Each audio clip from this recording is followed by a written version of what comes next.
నమస్తే మామ, ఇదే డే 3 ఆఫ్ 75 డేస్ హార్డ్. మనమైతే పొద్దున్న లేసి రన్నింగ్ అయితే చేసాము, ఇంకా లెగ్ వర్క్ కూడా చేస్తున్నాము.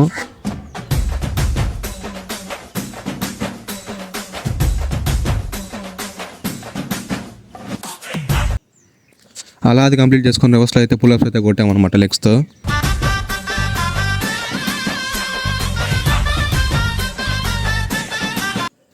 మన ఎక్సర్సైజ్ అంతా కంప్లీట్ చేసుకుని మనం ఫ్రెష్ అయిపోయాం. మనం అయితే టిఫిన్ తినకైతే వెళ్ళిపోయామమ్మా. ఈ పొద్దు అయితే మనకు పులిహోర పెట్టారు, పులిహోర తినేసి మనం కాలేజ్కి అయితే వెళ్ళిపోయాము. యాజ్ యూజువల్గా క్లాస్లో అయితే జరిగామమ్మా. మళ్ళీ ఈవినింగ్ అయితే కాలేజ్ కంప్లీట్ చేసుకొని అయితే మనం జిమ్కి అయితే వచ్చేసాము. ఈవినింగ్ అయితే చెస్ట్ వర్కౌట్ చేశాను.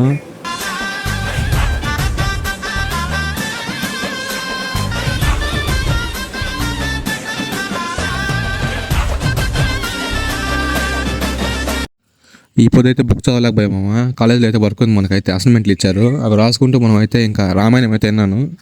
మనం ఆడియో బుక్ కూడా విన్నాం, మనం చదవలేకపోతే ఒక్కొక్కసారి. ఒక వ్యక్తి ఎందు ప్రకాశించేటటువంటి వాడు ఉండడు. కాబట్టి ఇప్పుడు ఎవరై ఉండాలి? నరోత్తముడై ఉండాలి, సాక్షాత్ శ్రీ మహావిష్ణువై ఉండాలి. అటువంటి వాడే కానీ నరుడిగానే ఉన్నాడు.